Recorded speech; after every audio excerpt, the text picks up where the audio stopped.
My name is Ed Miller from Stand Up Strong on 1530 AM WEVF and here on BCA. I'm here with my good friend Willie Wilson, longtime, or I should say native of Brockton and longtime teacher. And Steve Thomasy is also here. And he is another longtime resident of Brockton and an educator. So we got two great educators and I can just sit back and relax. No, you're going to be hearing a lot from me because we're bringing you the 2023 Brockton election BCA edition. Mr. Wilson and Mr. Thomasy, I hope you're both ready to go because we're going to be getting those numbers in very shortly. We're going to be finding out who is the person and people who are going to be representing you for the next 2 years. Why don't we start with Willie Wilson here. Mr. Wilson, what do you think about the upcoming election? Well, I'm hoping that we have a good turnout, but again, it's almost been an issue where there aren't many issues that have been discussed, so it's been very low key. And I'm interested to see what the actual turnout is and looking for some of the victory speeches from some of the newer candidates. That's what I'm hoping for. And Steve, do you think there are any surprises going to be coming up in this upcoming election, or you just think it's going to be just a regular Brockton election? I myself am looking for possible upsets. Now, that would be people who are not necessarily associated with, I guess, what you call the establishment. So, for example, recently I saw the firefighters put out a mailing, showed the people that they were endorsing, and it was, you know, Bob Sullivan and sort of the people that you would think of as the establishment. So there are a couple of what I consider to be really interesting races, particularly in Ward 3, where there's no incumbent for either the city council or the school committee. So there's going to be somebody new from that ward, and Ed and I, who are both in that ward, are particularly interested in that. And then maybe some incumbent will lose somewhere else. And there are a couple places that I'm interested, although, yeah, the polls are closed, but when we get those results, I'll tell you if I'm surprised or not. And like Willie said, that the turnout is really paramount. I mean, it should be upsetting to the leaders of Brockton that the turnout is suspected to be low. I mean, we were at 8.19% in the preliminary. Even if we double that, you know, like 17% or something like that, that's really pretty sad. And this is the registered voters, the 58,900 registered voters. So I think one of the issues is going forward, why is that? And why aren't the leaders concerned about that? It isn't just getting elected. It's when you're elected, you know, do you have an obligation to push this further? And, you know, I mean, I took up for years, and democracy is not just voting. It's the right of the people to participate in the decisions that affect their lives. And, you know, I look at, you know, do our city councilors have public meetings frequently that people know about and attend? And that hasn't been the case in Ward 3 at all in recent times. Back in the day, Dennis Aneri, when he was our counselor, would have these meetings, and they'd be at like South Junior High or Kennedy School, and he'd have pretty good turnout. Now, you know, what is this, maybe 40, 50, 60 people? And they were really nice. He'd bring in like the police chief or head of the DPW who'd make a little speech, and people from the community could ask about it. And then Dennis would take questions, and people, of course, would ask about the roads or something like that. But the point is, that has to be done more. That's people participating and they get interested. You know, one of the things, and you bring that up, and we haven't really seen that, and I want to get into that, but another race I think we should be watching is the Ward 5 School Committee, because it is an interesting race. You know, that's where one of the candidates is an incumbent, but moved from Ward two, I think, to Ward 5, and that's Rivas Mendez, who is no backbencher. And you have Judy Sullivan, who's a very hard-working, strong school committee person who is the incumbent. So that's going to be an interesting race because Rivas Mendez is well known in other wards. I think that's another race. Do you see any other race that we should be watching, Willie? I think you've hit them all. And that's a shame if you really think about it. Yeah. That we can only pick. Getting back to what Steve said, Yeah. is how do we engage? Both of us have been public school teachers, high school level, college level, getting younger people involved in the process. And I think what Steve said is true. Unfortunately, incumbents, they don't mind having a low turnout because They want they're that. favored. But really, when you talk about the issues, so many things, democracy being at stake, getting young people involved and as participants is very, very crucial. And it's funny because if you look at the national average, we've been seeing the Gen Zers, as I hear they're called, are coming out and vote. The last two elections was the first, I think it's 2018, was where they had the most and had a large number. And 2020 and 2022, you had the second amount. So we have an interesting, but we do have some numbers coming up for mayor. I mean, very small numbers, but we have 922 for Fred Fontaine and 415 for Robert Sullivan. We'll see how that's going. Got 4 write-in votes. The other thing I wonder, and maybe we can find this out, is did they count the mail-in ballots and the early voting before they got to the regular one? Steve? If this graphic seems to be actually the opposite of the last graphic that we just saw, is that true? Can you go back? Because the last graphic, didn't it show Fred Fontaine ahead? Yes, he's at 922. But on that graphic they just showed, it was the reverse. So the last graphic with the bar graphs. Well, we'll get back to that. No, That's what happened? A big difference. But I think they made a mistake. Yes, that's what I'm saying. I think they made a mistake and they put they were reversed. The 922 should have been for It could be. We'll find out that later. And that's what happens when you get live TV.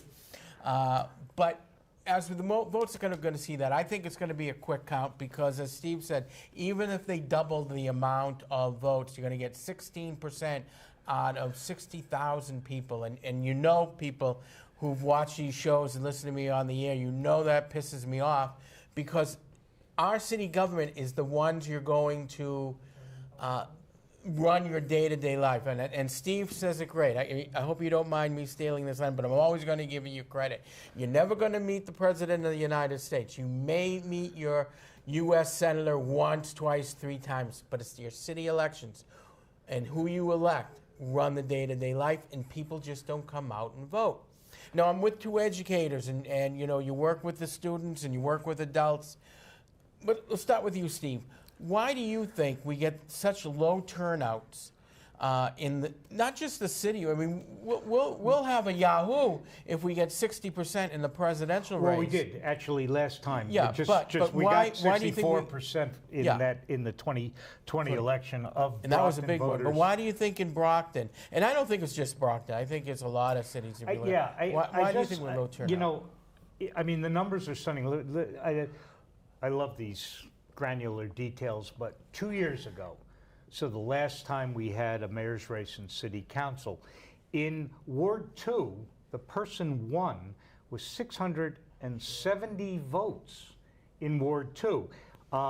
In 4, 993. In 7, 944. So in 3 of the wards, the person won with fewer than 1,000 votes in a, I don't know exactly how much are in each one, but anyway, those are tiny numbers. Okay, we got more graphics coming up in the councilor at large race. We'll just start from the top. We have Jamal Braithwaite with 246. John Bradley Derencourt has 630. Winthrop Farrell has 613. Alex Arthur Gayard has 138. Stephen Hook, 298. Cynthia D. McCall Hodges is 330. And it looks like up at the top we have Moses Rodriguez at 702, followed by David Texera at 629. So those are the first races that we got coming in. We're going to have a lot more. Steve, you're our graphics man, and as you can see it, do you see anything interesting? Well, I think the most interesting thing is that the gap between 4 and 5 is over 300 votes, right? So there's 613, and then after that it's 298. So that's over 300 votes between 4, which is the last spot, and 5, which is the challenger to the last spot. That's a big gap. You know what? If we can also work this out, maybe we can find out what wards have been coming in with them, so we can see who's coming in and which ones are where they're coming from and where they're getting the votes. And could we talk about actually, this is a good pivot in terms of the role of a counselor, and particularly we were looking at counselors at large. The primary role of a counselor is to represent their ward or division and the people who live in it. Counselors provide a bridge between the community and the council. Okay, we have Ward 4 coming in. We have Susan Nicastro, who is the incumbent at 282, and we have Tony Branch, who is running against her at 148. So That's almost 2 to 1 at this moment, right? do you think you see a big change in that? Because they're the different precincts in there? My guess is that's a little less than a quarter of all the votes that are going to come in there. I Okay. think that's a little less than a quarter. You know, if it's the same as, say, last time. So it's a little less than a quarter of the vote. So that's like a long way to go. But she does have a 2 to 1 ratio now. And I've said this here at BCA, I say it on my show when we talk about elections. The incumbents, to me, always, the start has a 66% chance of winning. I always say 3 out of 2 votes will go to the incumbent. We have the Ward 4 School Committee, who's unopposed, so we're going to call that race for Tony Rodriguez. He is at 998. So we have our first call of the race, one of the easy ones, but we'll have a lot more coming up. Now, you, Willie, we're talking about the role of the representative or the counselor. Is it maybe, I got 2 educators who are very positive people. I'm the negative Nelly of the group. But do you feel that that really is what happens, or do you feel that they're only there to represent the people who come out and vote? I mean, and the others are just ancillary people who don't vote. I know that's a very negative thing to say. But do you feel it's more like that, or I'm not just saying here in Brockton, but overall? Overall, I feel that if particularly counselors at large, they have like about 6 roles or definitive aspects to their role. They're to respond to the queries and investigate the concerns of their constituents, communicate council decisions that affect them, know your patch and be aware of any problems.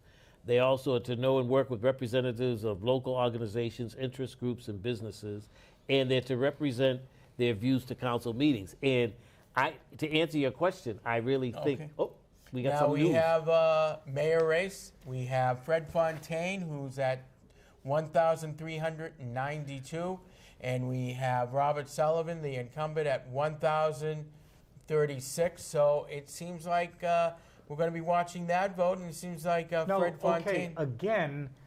Oh no. No, it just says mayor as the. Yeah. Holy smokes. If that endured. And again, I'm going to go back to say, is this, because you always find it seems like it's early too. The person who always takes the lead tends to be the one that gets the early vote. But did we have a large early vote? That's always a question. It always seems to be an anti-incumbent vote. I've noticed that in other elections that we have. Do you think that's going to stay, or because we're going to say if we're going to get 16 to 18,000 people, and if you take the two, we're only less than 3,000 people who voted. So I think that's going to be. I wonder if that's going to be a horse race right to the end. Yeah, that's interesting. Wow. I mean, because Bob Sullivan had like a little bit over 8,900 votes when he won last time, and that was, they were up to, Fred had 3,900, so you're still maybe 5,000 away, but I mean, Wow. I'm just saying. I'm just upset. I'm just surprised. I'm literally surprised. Right. I mean, we're sitting here stunned because I thought Bob 2-1. Yeah. You know, that would have been my guess. Now, It's still things early can too. You don't know where the votes are coming from. Right. We don't have any of that kind of information. Yeah. But if he's sitting there with his friends, he might be wondering what's going on. Now we have the Ward school 2. committee in Ward 2. We have Claudio Gomez at 410. Claudio Elisa. Elisu Depina Gomes. Yeah. So Claudio Gomes, just to keep it short, has 410, and I'm sorry I had to shorten the name. And we have Jamie Edwina Hodges at 332. So that's still a close race. That's interesting. I do not know Claudio. I assume it's a guy, right, as opposed to Claudio, which is a woman. I don't know that. I know Jamie Hodges, but Ward 2 has really low turnouts. I mean, we've talked about that before. It's extraordinary. When Maria Taveras won, she got 670 votes to win ward council, and now she's running unopposed, which is also just like sort of mind-blowing. And we live close to Ward 2. We know where it is on the other side of Forest Avenue from where we live. Yeah. I don't know what goes on over there. Tom Moynihan was Moynihan, I guess. Tom Moynihan was the ward for a long representative time. for I think 10 years. Yeah. And so when he didn't run again, here we go. This is really interesting. Council at large. We at the Council at large race. We have Jamal Braithwaite at 638. We have Jean Bradley Derencourt at 1902. Winthrop Farrell at 1792. Alex Arthur Gayard at 400. Stephen Hook at 842. Cynthia McCall Hodges at 618. And then we have, again, near the top, but Jean Bradley is the top vote getter so far, right behind, and second would be Moses Rodriguez at 11. No, second is Win Farwell. Win Farwell, I'm sorry. And then we have 1138, Moses Rodriguez, and Dave Teixeira at 1053. And so in that case, Steve Hook is a little closer than he was. This is the race is for 4 and 5, right? Mm-hmm. That's where the real race is. There is the one open spot where Rita Mendez is no longer going to be council at large come January, so that's an open spot technically. John Bradley is moving into what you might think of as what he had before. Yeah. And it's interesting, in that last thing, he moved way ahead. And in the preliminary election, he was the top vote getter. And in the preliminary election, there were only 9 candidates, right? So only one is gone, a guy with very few votes. So it's basically the same race as it was in September. And John Bradley did come in. Came in first, yes. Pretty far in front, Win Farwell second. Moses and David Teixeira aren't really that far ahead of the 5th one, which is Steve Hook. So that, I think that's something to watch tonight. Does anybody think that maybe because David Teixeira and Moses Rodriguez are running very close at 3rd and 4th is because of the community that would come out and vote for him? Oh, probably. I'm sure it's a factor. Yeah, in terms of the Cape Verdean vote. But considering that everybody can vote for 4. Yeah. They can vote for both of them. It's no conflict whatsoever. Their vote isn't that high. And, you know, Jean Bradley Durenencourt is one of the few. I mean, we don't have anybody actually elected in office now who's from the Haitian community. And the Cape Verdean community is much more influential in the city than they have. Yeah, they're more affluent generally than the Haitians and this sort of thing. So if you're calling in the city, you know, to city council, the only person, I mean, Jean Bradley would be the only person who could speak for Haitian Creole. And it's possible that the people who were voting for Jean Bradley are also voting for Fred Fontaine. That was going to be my next question. Same people. And if that was the case, that would be really dangerous for Bob Sullivan's reelection. And I still think it's early. Oh, it Yeah. is. Yeah. It is early, but Ed and I talked about this the last time we had one of his shows. The Linda Balzotti against Bill Carpenter, and that was How kind many of a votes? How many votes? 55. 55 in it, votes. and it was a stunning kind of upset. At least for Linda Balzotti's organization, really thought they were going to win. Yeah. And it's Well, they thought they were going to walk in.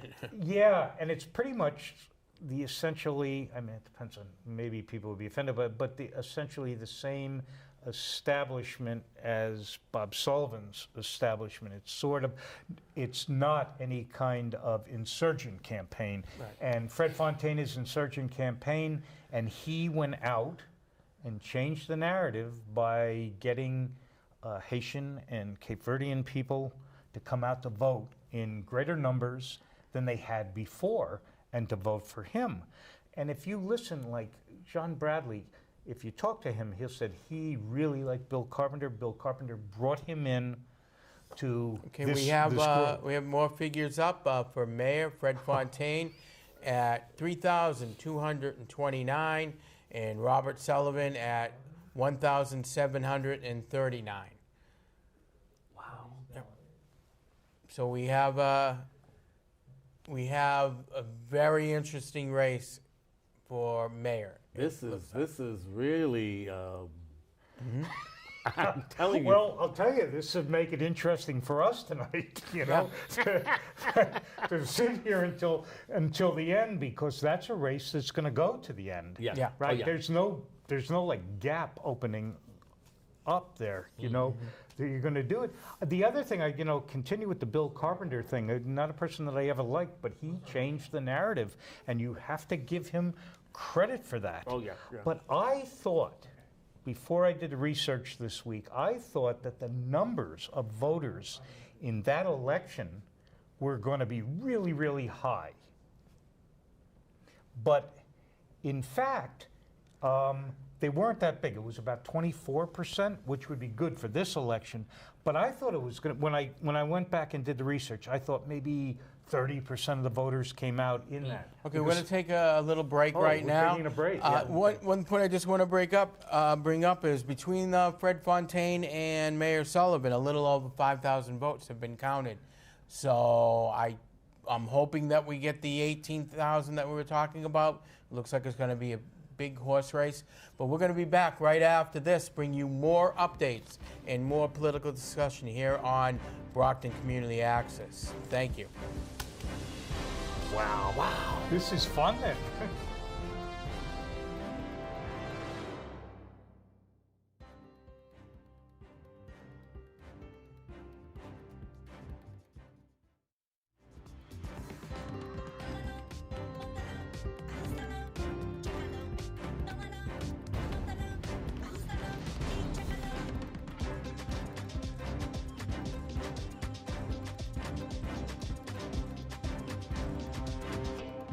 Tómalo, póntelo, ajustalo y chécalo.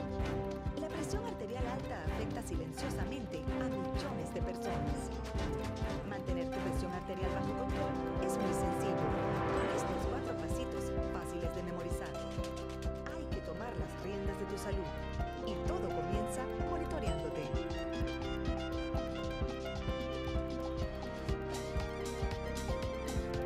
Para más información, visita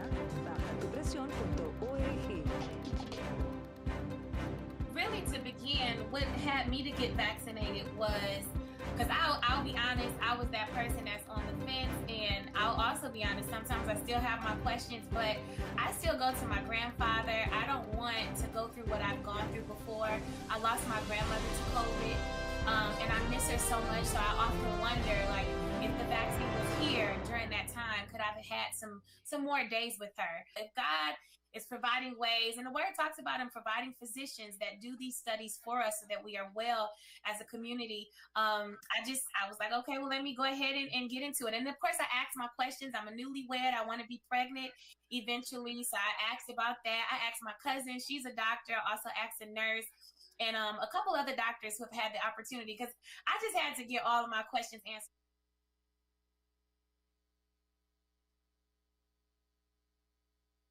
Gracias a Dios y al trabajo de muchos, hoy tenemos vacunas para protegernos del COVID-19.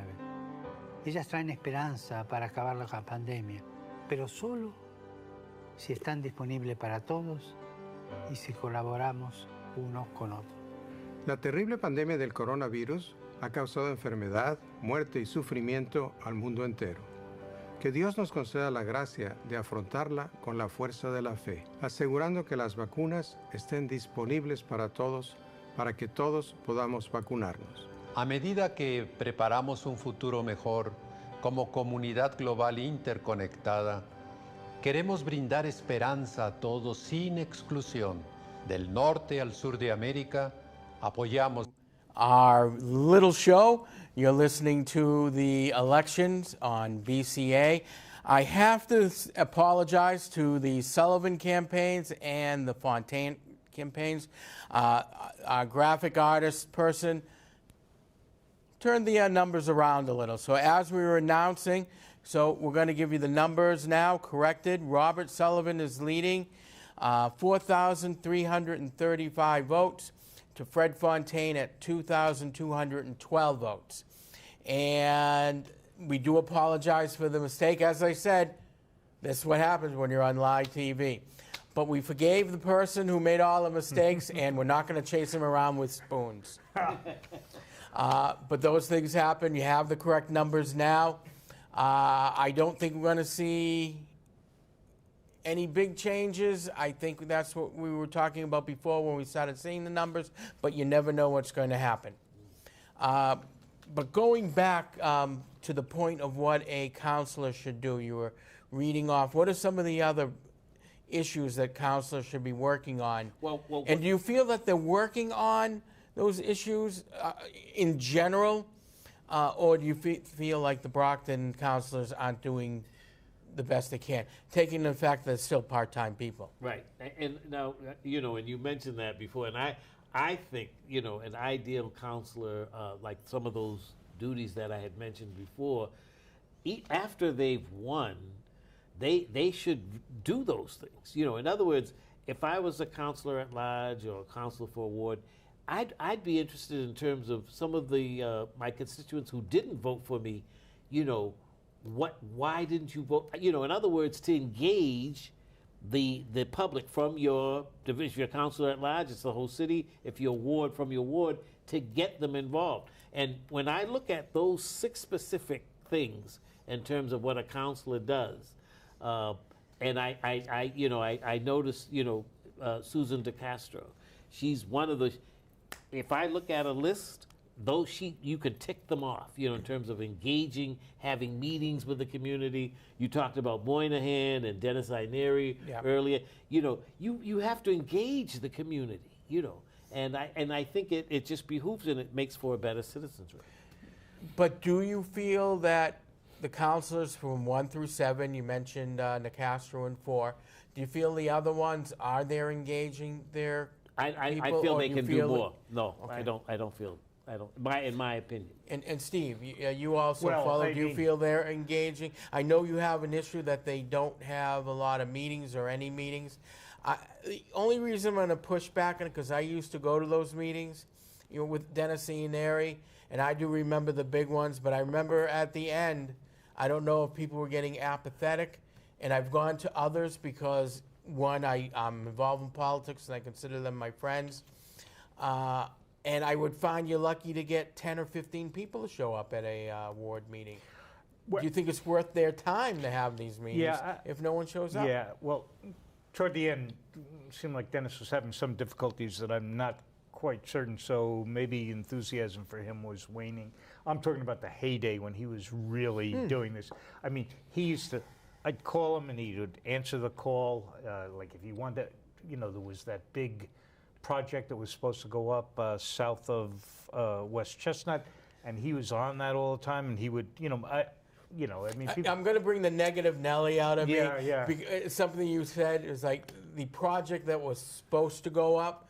Well, that could be on the city's tombstone. The project that's supposed to go up, because it seems like a lot of them.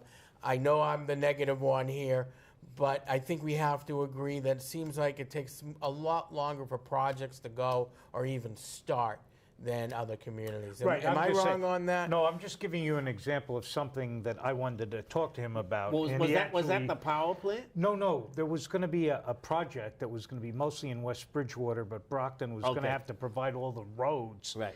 And the fire services. That was south of, yeah. south of West Chestnut. That was a really Well, I remember bad the big idea. thing is, because we had to take all anything, fire, water, right. sewage, and all that. So anyway, and they got all the tax money. Right. And I'm just talking about an example of where I called Dennis and I said, I'd like to talk about, get some clarification. He met with me on like a Sunday morning. I'm just saying I would like that kind of engagement from whoever the next counselor is. Now, for Ward 3, I never, ever met the person who is our current ward counselor. And who is that? It's Mark D'Agostino. But he's not running Tom again. Minicello, who's running unopposed, has 1,105 votes. So I think we can call that for Tom Minicello, Ward 1 incumbent, will be the next counselor for the next 2 years in Ward 1. Okay. Do you think that's something the people who are going to be our next counselors should start concentrating on, getting these projects done a little faster, maybe not using the horse and buggy method of building whatever they're building? I think, well. Yeah, this is what happens when you have two positive people. I think they can, but I think it's going to take a lot of work. Maria Tavares, who is running unopposed, has 679 votes, so we'll call Ward 2 for Maria Tavares. But we still have a lot of interest in running. And this is the one we were watching. Okay. And this one's still fairly close. We have Philip Edward Griffin, who has 810 votes, and Gary P. Keith, who has 693 votes. So we're only talking about 110-ish votes. Even a little 117 votes, if I'm counting it correctly. Yes. I got two teachers with me, so I better get my math right. And listen, I'd have to get my No, calculator. we weren't math teachers either, but 117 is right. Yeah. I'm just amazed that I was able to do the numbers in my head. Yeah, and see, this was a question. This is one of the few wards where there was a primary, and there was 4 people in the primary. Right. So, like I said, the 2 people who didn't go on, their total vote was higher than either one of these guys. So the question was, where was their vote going to go? Mm-hmm. You know, the people that didn't win, if they had supporters that really cared about them, so their votes And went that's somewhere. going to be the race of who gets the vote out, because I know we don't like to talk about it, but C and D are the more residential areas where people are more likely to come out, and A and B the more apartments and renting people who come out and vote. And I remember Dennis Ianneri, who used to be also, I'm from Ward 3, used to be my rep, and he used to even tell me that he would, whoever he ran against, he would never win C and D. No, I'm sorry, the other way around. He would always win C and D, but A and B he never won, but more people came out in C and D. So that's going to be an interesting race, and interesting where the vote's coming from. Okay, so we'll bring you more updates as they come in, and we'll let you know when the vote count is over. but we still have a lot to do. We haven't seen anything at all from 5 6 or 7. or 5? Well, on, 5. on the school committee race. No, on city council. Yeah. We have seen this one before, and Susan Castro And this one's is Susan bit more Castro than is 2 to 1 now. is taking a larger lead at 872, and Tony Branch at 374. That area, I would say, well, it's Ward 4 is always interesting because you kind of would consider it residential, but they also have the where Kmart used to be. Oh, yeah. That's Ward 4. I like to call that area the Sahara Desert of Brockton because a lot of business could go in there, but it doesn't. And that's a whole long story we'll have to get into later. But it is a big residential area. And Ward 4, if you talk to them, they feel they get all the, like the power plant was supposed to go there, and all the big polluting areas. And then they have a complaint in that area. Well, they got a brand new warehouse facility. Okay, we have more votes coming in. Ward 5 City Councilor, as we were talking about there before, the incumbent Jeff Thompson has 795 votes, and Angelina Texera, I know I just, Elise Angelina, I know I'm screwing her name up. Anyway, Elise Angela has 476. Yeah, Ellie Teixeira. Ellie, here. I apologize. Yeah. And Jeff Thompson is the incumbent, and that is an advantage to him. Last time he ran unopposed, so it's hard to compare numbers. He did get 11. Well, here's Ward. Ward 6 Council, we have John Lally, Jack, the incumbent at 765, and we have Joseph Walker at 262. So we'll bring you more on that one. But it looks like we have, 3-1 lead for Jack Lally. Yeah, and in the last election, only Tom Minicello had more votes in winning his ward than Jack Lally did. So Jack Lally has been consistently good at turning out his supporters in that thing. They had a little bit of an issue about, now it's way on the other side of the city from where I live. On the Holbrook line. But there's there was the housing where they were going to put a sports complex, and it's actually a dump now or something like that. And that was an issue, and opponents to Jack Lally thought they could capitalize on that issue and turn people around, but he, it's not. I think he's very good at turning out his supporters, consistently. And he's, if he wins, he'll be in his 5th term. So he'll be going on 10 years. So even though... And he was the youngest. Yeah, he started at now 18, he's not so young.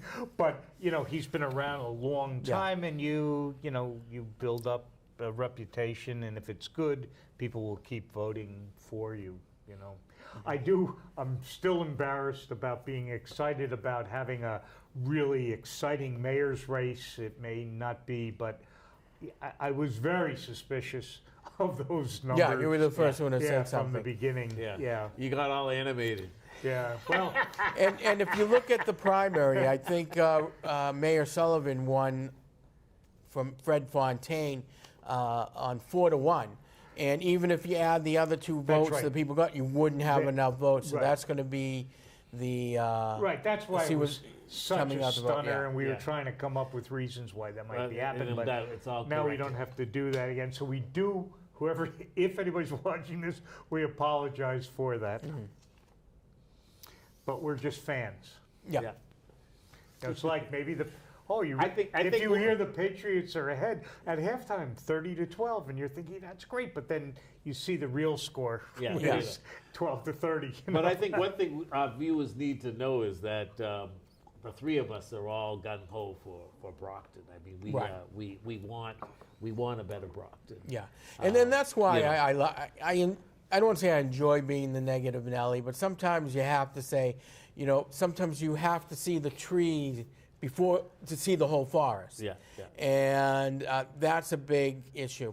So we got the mayor race again. We have Robert Sullivan at 5,778 votes, and we have Fred Fontaine at 3,049 votes. Right. So again, that's what'd you say, about 3-2 on that? It's more than 3-2. Yeah, it's like 3.5 to 2. Yeah. Right, Yeah. right. So he's. Yeah, I do want to say, I've mentioned this when we were talking before the show about issues, and one of the issues, there aren't that many issues that are really well known, but one of the issues is what to do about the fairground. I watched the WATD debate that they had, and it did come up as an issue, and Fred was saying, well, it's too expensive, and it's a lot of money for a city. And then, you know, people bring up, well, there's the $14 million deficit, but that's a different pot of money than the city side. But, you know, Bob was saying that, you know, if we don't do that and it's sold, and it's a, you know, it's a privately owned, it's sold to something that we don't like, then we're going to be kicking ourselves down the road. Right. So I think it's, you know, he was saying it's important, and I happen to agree with this, that we find out how to do this and then use it as a positive asset, maybe selling off parts of it, whatever, to recover some of it. But it seems to me that's a, you know, one of the few really clear issues that has come up in the campaign. And that's still in the future because they're still talking about it. You know, personally, I come in where the city should purchase it because I look at that, that's prime real estate that can be developed, and it should be developed for business. And one of the businesses that was sniffing around was Amazon, who wants to build a warehouse there. In prime area, we're going to have a warehouse. It's not that it's Amazon, I don't really care.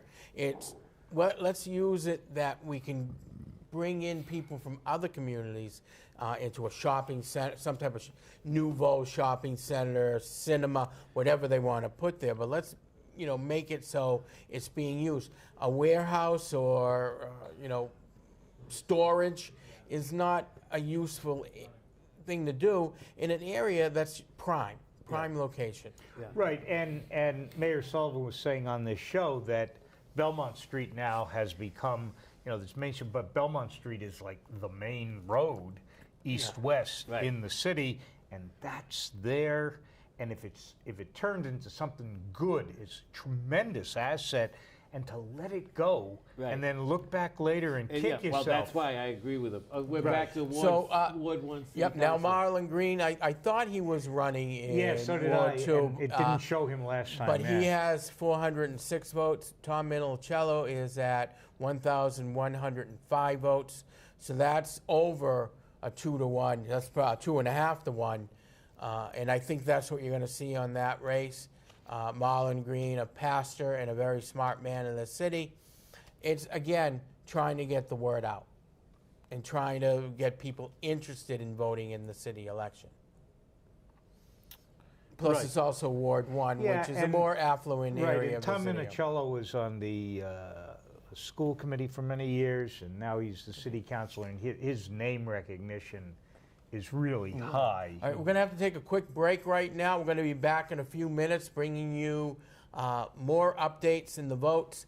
You're listening to Brockton Community Access, the 2023 election edition. I'm Ed Miller here with Willie Wilson and Steve Thomasy, and we'll be back right after this. At a time when kids may be confused by an invisible villain, there's an elite group helping them understand and be safe. They're fighting what's out there by staying in here. They are the Stay Heroes. Meet the Great Hygiene, expert at washing hands and disinfecting surfaces and objects. Dr. Distancio is a master of physical distancing and virtual playdates. And General Fields uncovers emotions and harnesses positivity. Your kids can become Stay Heroes too. Learn how at stayheroes.org. Lávate las manos.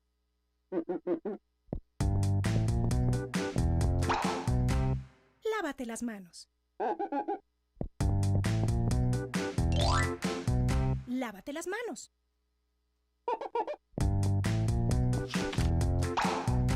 Lávate las manos. Lavarse las manos es una de las mejores maneras de evitar enfermarse y mantenerse saludable durante todo el año.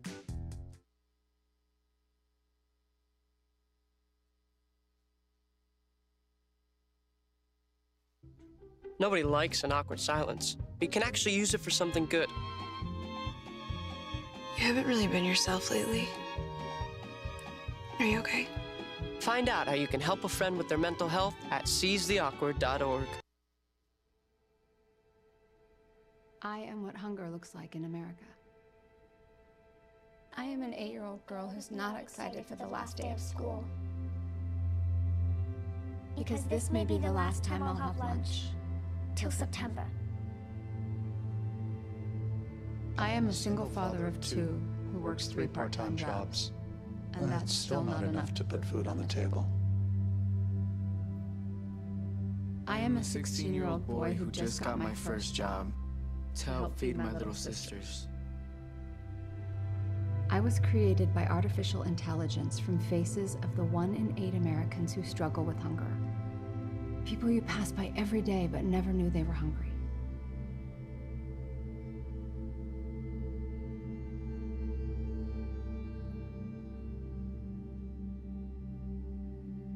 Feeding America, 200 food banks strong.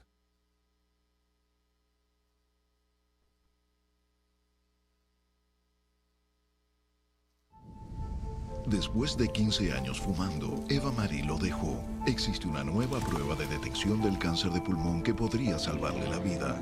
Dejaste de fumar, ahora empieza a detectar. Evalúa tu riesgo en salvatupulmón.org. Hey, did you see my layup today? How could I not? You stole the ball for me to do it. Yeah, but what mattered that I did it. I got hops. Right. I got the hops of a true team captain right here. Yeah, you wish. There's no way coach would make you team captain. Hey, man, you are looking at the soon-to-be TC right here. Was a PT, upgraded to a TC. Nah, you're still my PT, so could you get that for me? Yeah. Thanks. I can be your PT any day. Who is it? Oh, it's just coach. Oh, what's he want? He says, Keegan, great work today. Would you be interested in being team captain? What? This season? No way. Dude, tell him I accept. Yeah, okay. Neil, what are you writing? What? That you accept. What did you just send? Huh? What did you just send? No, what you said. Hey, phone? Yes, Keegan. Please read to me my last text. Okay, Keegan. Hey, coach, I'm honored. I really am. But I think my best friend Neil is a better fit for team captain than I am. He's a hard worker and has some pretty sweet hops. I do have some sweet hops. But maybe we should stop for ice cream. No amount of ice cream can smooth this over. Oh, it's Coach again.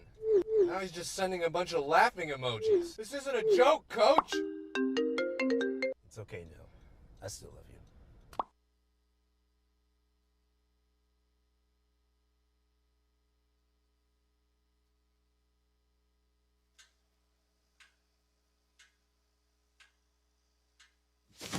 Awkward.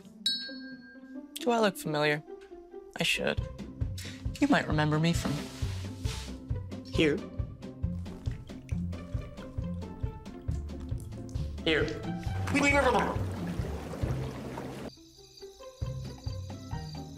Or maybe even here.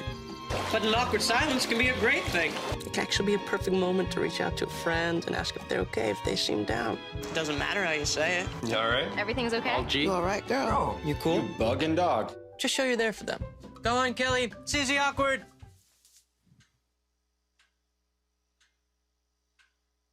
Hey, you haven't really been yourself lately.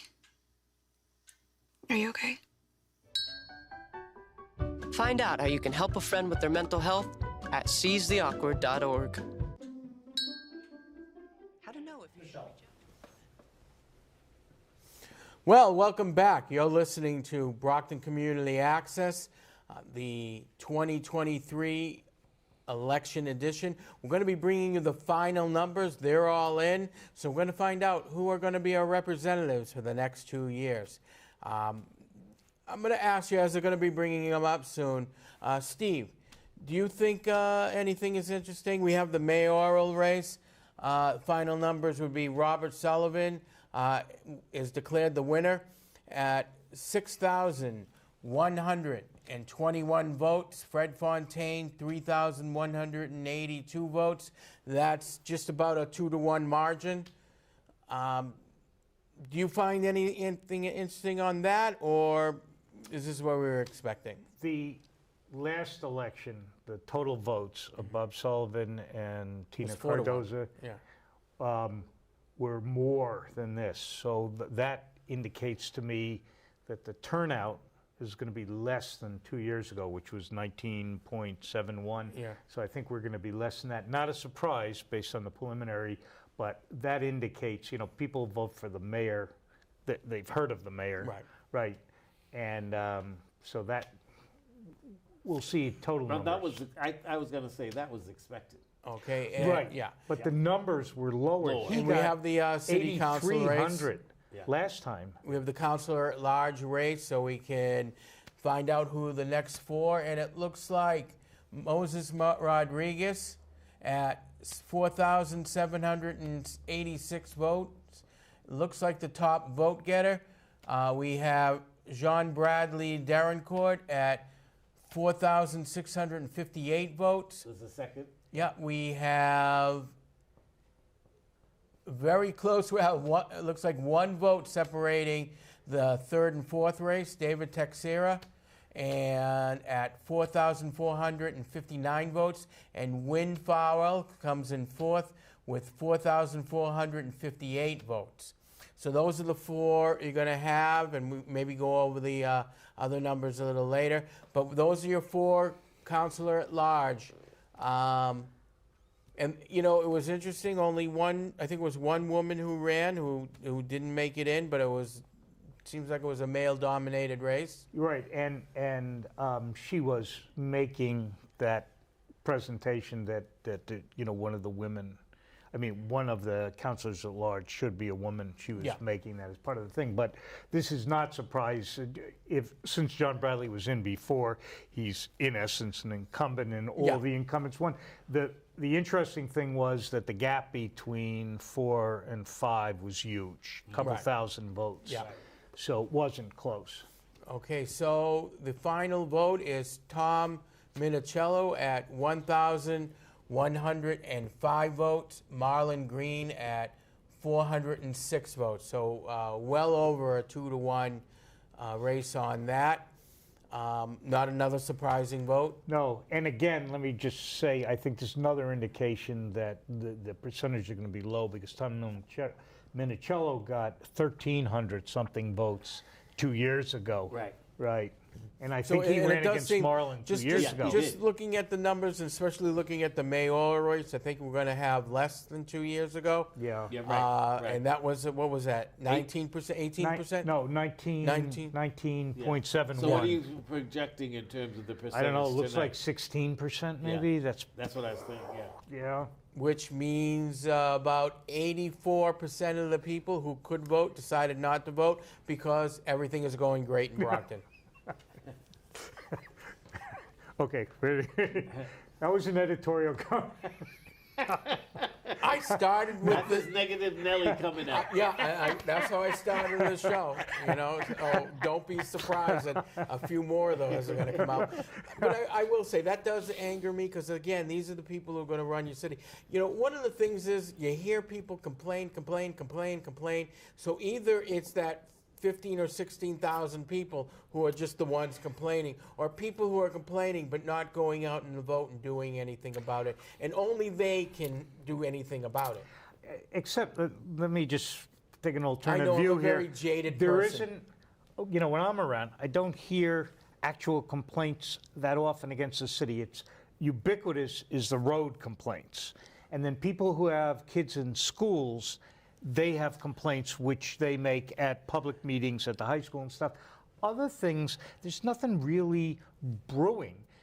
You know, the fairgrounds, which I consider really important because I live near there, the fairgrounds is not like in the forefront of people's minds, and exactly what else is there? And as we called it for Maria Tavares, who has 679 votes from Ward 2. She ran unopposed, so congratulations, Maria Tavares. You know, maybe because I do talk and I'm a little more a big activist in the city of politics, you know, I hear people complain about the roads, but I hear them complain about the city center and how the city looks. They complain about the homeless situation, which is an issue. Yes, and, okay. And there's probably three more I can think of right off the bat, but why?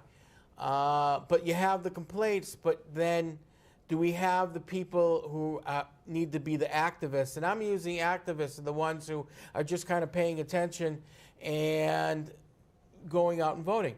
Now, the Ward 3 vote is in, and we'll call it for Phil Griffin at 810 votes. Gary Keith came at 693. So we have that vote coming in. So we'll call it there. But going back to, I mean, one of the things I think it's taking so long for Brockton to get things done is because the voting population just won't come out and vote and get active. And when the incumbents, they just need to work on the people going to vote for them, and that's about it. But the other problem I always saw is because we don't really have a regional newspaper, and I don't really blame the Enterprise and the owner of the Enterprise, because this is something we did when we decided to go all national, everything national, allowing very few people to buy all the national news, and it killed the local papers. So we called the race for Susan Nicastro at 872 votes, Bishop Tony Branch at 374 votes, and that's Ward 4. Another one again, and I think we're going to see, guessing in the next two or three races that we're going to look at, it's going to be the incumbent. That's my guess, unless you saw something that I didn't. And we have not seen a thing from Ward 7 yet at all. Well, we have the final votes coming up. Right, right. But we haven't seen any preliminaries there. Now, Willie, I just went on a rant. Do you feel that was just a little too much, or did I hit the nail on the head? Is that we're not getting people involved, and a lot of the projects that we're trying to work on just aren't getting done quickly? Well, and I think Steve will agree with my issue is how do we engage the younger people so that, I mean, we have 58,900 registered voters in Brockton, and how do we engage young people to just be a part of the system? And we'll let you continue. We just want to give the Ward 5 City Councilor race. Jeff Thompson declared the winner with 795 votes, and Ellie Texera with 476 votes. So, again, incumbent takes the area. So, I do know the people who are the incumbents, and I do feel they do work very hard. But when people are going about, we need change. You're not going to change. If you want things to stay the same, I want to say this correctly, then you vote for the people. And I disagree with term limits, because I believe term limits is people coming out and vote and kicking the person out who they don't think is doing a good job. I also believe that I do agree that we should have people, if they can get reelected, because they're doing the job and they're learning the job and how, it's like any job. You have to learn the ins and outs. And politics is like that. Politics is like trying to teach a snake to not slither. But you need to work with that. So we have Ward 6 City Councilor, Jack Lally, declared the winner with 1,128 votes, and Joseph Walker at 367 votes. So Jack Lally, who I think is going to be going into his 5th term, declared the winner. Again, that's fewer votes than he had last time, but I don't know But how I think many. we're going to see fewer voting people, not that we're seeing more people. I think we're going to see less votes that the incumbents got last time, because less people came out and voted. Is somebody tallying up so we can get a percentage at the Yeah, end? see, that we'd have to get the total amount of people voted, and that would have to come from City Hall. All right, so we have Ward 7. Ooh. And it's being called for Shirley Azak, the incumbent, at 898 votes, and Patrick Quinn at 244 votes. So that one is what, 4-1? If I'm doing the round and the math in my head. Rounded off, it is 4-1. Yeah. And Shirley Azak will be running, I believe, she'll go into her 6th term. Mm-hmm. And at the end of that, it'll be 12 years on the council. So she clearly is a known incumbent by the people in her ward. Right. Well, getting back to what you said, we still can, like some of the issues, like my big beef is get more people involved in the process. But with the counselors, the leadership that we have in place, we still can address those issues. We still can move forward, you know. But you have to engage them. But nationally, and you bring up the younger people, nationally we're seeing the younger people come out, especially under 30 who have crushing student debt. Yeah. We see Brockton who go to college at 90-95% every year. They're not generational wealth. They're not receiving money from their grandparents to go to Harvard. And I know many of some students here went to Harvard, are going to Harvard, are going to BC and schools like that. But where are they voting, coming back here, or are they moving out? That's another question. Good question. We have Kathleen Ellis, who ran unopposed in Ward 1, got 1,202 votes. So she'll be coming back for another term.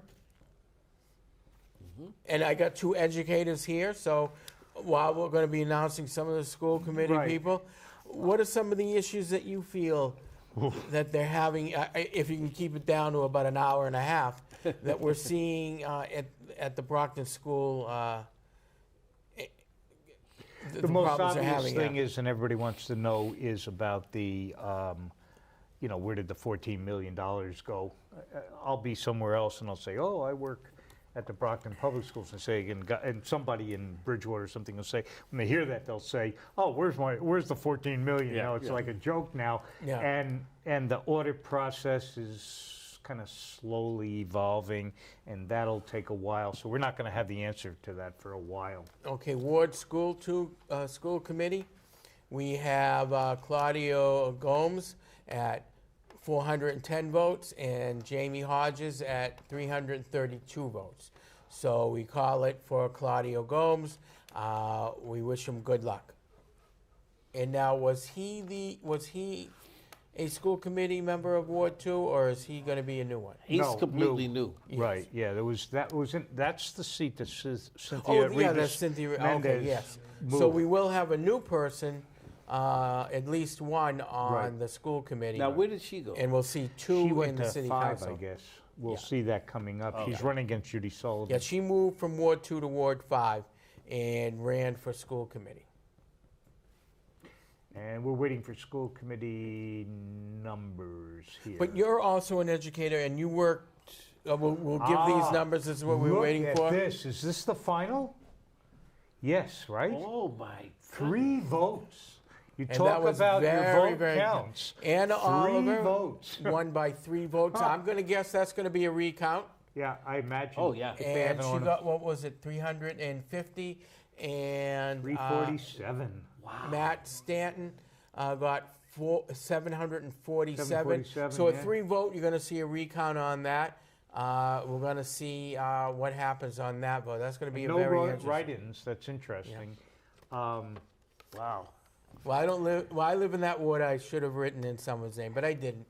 The voting cast was 9,817 out of 60,503. So we're talking 16.23%. Oh wow! So like I was guessing. Yeah, you said about 16, and I said we have about 86% who are not going to vote. We were about 83.77% that didn't come out and vote. and that gives me something to kvetch on my show when we talk about it. So we have Tony Rodriguez running unopposed, Ward 4 School Committee at 998 votes. Congratulations, Tony. He is an incumbent who will be doing another term.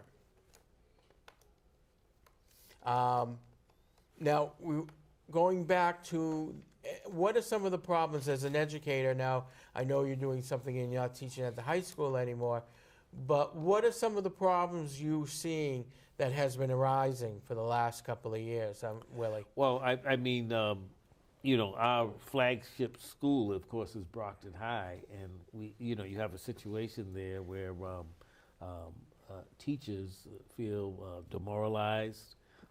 We do have a very Ward 5, which we are keeping an eye on. Judy Sullivan, the incumbent, received 736 votes. Cynthia Rivas Mendez received 532 votes. So Judy Sullivan is going to be serving another term in the school committee. So, you know, when you look at it and the incumbents are winning at the school committee level, does show that $14 million that everybody in the city talked about, but no one, and I don't disagree with this, no one's really going after the incumbents who are running for re-election. I find that because I think that's more an auditing issue. They look at the budget, but they're not looking at what's being signed and sent out. And Right. that's what it looks like the big as problem. opposed to theft. Right. And the other aspect to look at it also is, you know, I don't justify it, but, you know, as they're making decisions, some of these administrators were saying, you know, our students deserve this, you know, Yeah.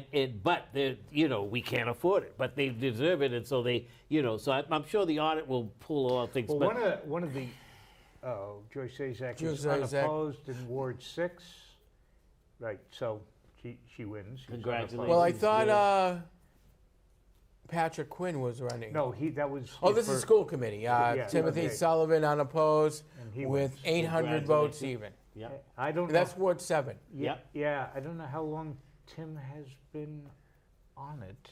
He's, I mean, he's really- going into, I would say, his 5th or 6th term. Yeah, he's been He's there been a around. while. He does attend events. He is Yeah. around a lot. I think he's a retired guy, and he does take it seriously. Going Yes. to Yeah. lots of Yeah. events. Anything you want to see.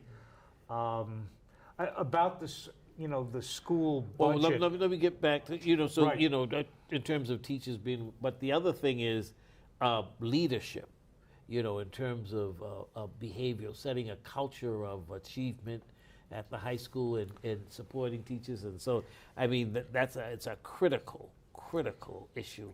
And, you know, there are teachers who outstanding educators, been there several years. You know, we lost a lot of teachers. We still have positions, you know, we're still 35 positions lower. So some teachers are having classrooms 44 students. Right. You know, it's horrible. And you hear the stories about the kids in the cafeteria without any Fighting because there are no. You're right, and it's. I think they're going to have to make bold moves. And I have things, but I don't really know what I'm talking about. But if they're going to have to make bold moves here, they can't do it like a tiny bit at a time. It's not incremental changes, and I mean that's a challenge. And the money right now, instead of having 2 people, one person, running the city side and one running, it's Troy Clarkson? I don't know. Troy, what's his name? Troy Clarkson. Clarkson is the, running CFO. both of them currently, which might be the best model for this. It got separated when there was the school reform bill way back because they were feeling that city sides were poaching from the school sides in order to make up for deficits and things. So it looked like a good reform, but in our case, like somebody wasn't watching one of the pots one way or another. Now, do you think one of the issues is because it seems like every year a teacher is officially fired and then offered the job again, or maybe I'm just looking at it differently? Yeah, they get laid off, And well, then what happened, you know, they you're... offered And to we be got the rehired. election voting chart. Steve, if you like to take it. Yeah, I mean, this was what I was just roughly figuring it out. There's 16.2% of the people who could vote did so, and nearly 84% of the people who could vote didn't vote. And that, I don't know, just all of the city officials, if they're saying that they're supporters of democracy, really should think about how they can turn it around, right? I mean, I think the incumbents are likely to win anyway, and so this should be a matter of pride, just like fixing the school for the community, a matter of pride.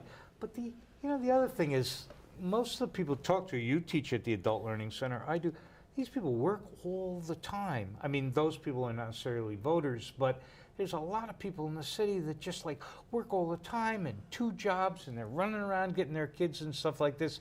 And this is really a secondary issue to them, the election. Somebody's going to be there, somebody's going to do something, and it's not a simple solution. Right. It's not like everybody's saying, even if everybody went around door to door, come out and vote, that sort of thing. This is you don't have this kind of low turnout in Newton or Wellesley, more affluent community. People are much more engaged. They have the time to be engaged. Well, I was just going to say, it's a time matter, it's right? a time But matter. they have mail-in voting, they have early voting, they have we 13 had 2 hours. weeks of early voting, and I mean, I don't think. Do you think extending that would get more people to vote? We 2 weeks is a lot of days for early Yeah. voting, so it isn't a lack of ability to vote. That's not the problem And here. we've done the issue with the translations, in the different languages. Right. I just don't. I think it's gonna. I don't know the answer. I just wish that we have 3 minutes left. Yeah. Oh, Okay. wow. Now, one of the other issues, you think it's because, and they took civics out of school a long time ago, but you think that's an issue, that we're not teaching them at a young age that voting is very important? And being involved is very important? Yeah, it seemed, I mean, I taught in like a private school for a long time, and all the seniors took Gov. Yeah. And at a certain point, we said they're all going to take AP Gov. The AP Gov is not one of the more difficult ones, but they took a challenging course, every single one. But these were largely kids who had parents who had gone to college, Right. And so the parents were also voters. But I can remember when I was teaching U.S. history at the high school, we actually had voter registration for the students that turned 18. Right. We did. So there are things that one can do that we don't do anymore. But I do believe it is part and parcel of the curriculum to teach that voting is important, The single greatest determinant of whether or not a person votes is whether or not their parents voted, right? So we have a community where a lot of the parents of the kids weren't voters, aren't voters, maybe not even citizens, right? And that sort of thing. And so the kids don't have that modeled by their parents. It's likely that your parents were voters, But right? do you think that's in part of the teaching? Because when I think about the history of my family, except for one of the grandparents or great-grandparents' family, but they came and they voted right away because in the countries they had run by a czar or a monarch. So I'm going to have to leave it at that. You're listening to Brockton Community Access, the Election Commission, 2023 elections. I hope you enjoyed it. I hope we got you some interesting information. I'm Ed Miller here with my good friend Willie Wilson and my other good friend Steve Thomasy. You'll see us back next year, hopefully. Everybody have a great day. And hey, next election, please come out and vote. That's your civic duty. That's your job. Thank you.